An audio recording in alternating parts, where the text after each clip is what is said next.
welcome once again.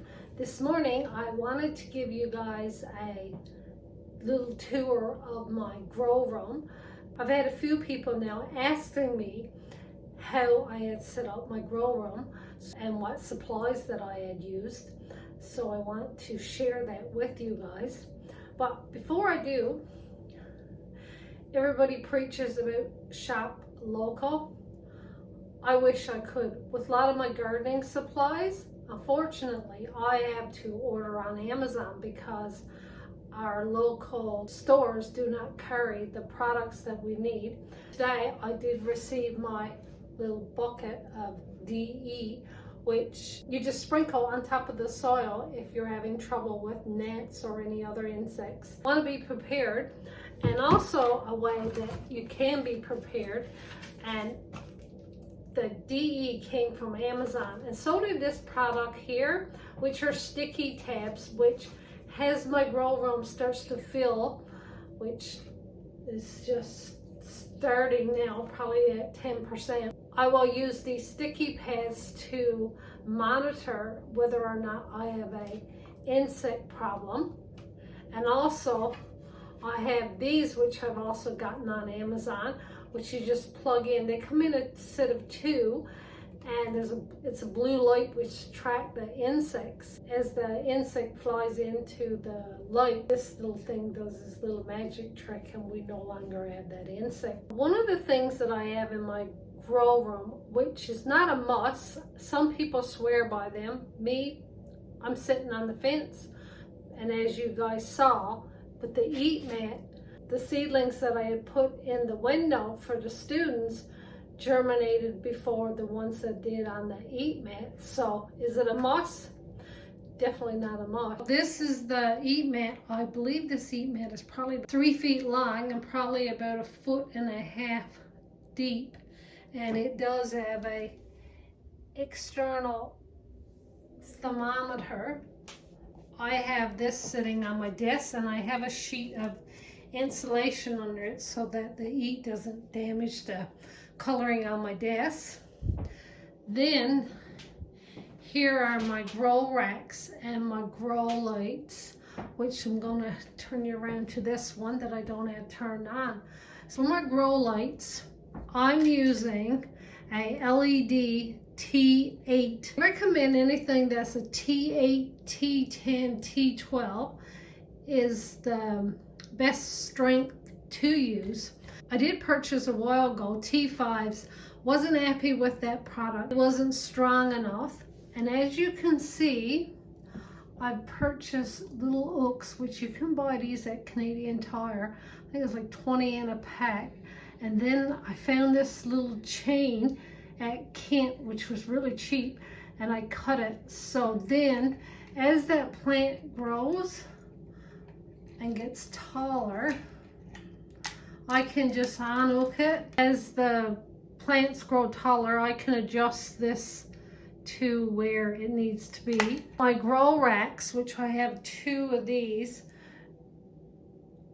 I purchased on Amazon, and they've really gone up in price in the last couple of years. They used to be $169, not counting tax and not counting shipping, so it used to come to $200. Now they're selling for about $207, not including tax or shipping. You can keep your eye out to see if these go on sale if you want exactly the same one that I have, which is not a must. There's lots of other things. When I first started out, I started out with these plastic ones that I had purchased at Walmart, and you can also get them at Canadian Tire. So that's my racks. Now, air is a very important thing that I have in my grow room. I have a fan going, which this will help keep the airflow going, plus it makes your seedlings stronger and healthier. Also, I have a dehumidifier in my grow room. For me, growing at the scale that I grow at, the 3 very important things that I need proper lighting, I need a fan for proper air circulation and also to produce healthier, stronger plants. And that dehumidifier, with a room this size, which is probably 10 by 10, when you got a lot of plants, the moisture, a dehumidifier is a must for me. It keeps the moisture and keeps my home from getting moldy. And this room is filled full of plants. This bucket, which is the container on the dehumidifier, that fills to the top within 12 hours. So I'm always having to be dumping this, and that prevents my room from getting moldy and saves my home, which, like I say, if you're only growing at a small scale, you got a few seedlings, not a must, but when you're bringing in lots and lots of plants, my advice would be for you guys is to get a dehumidifier. Hope you enjoyed my little tour of the grow room. And yes, I do have some seedlings started. I'll give you a little quick look. We've got lots of marigolds and lots of tomatoes from my little project I'm doing with the school. These trays are all laburnum, and we have just one little seedling here, a little bit of green.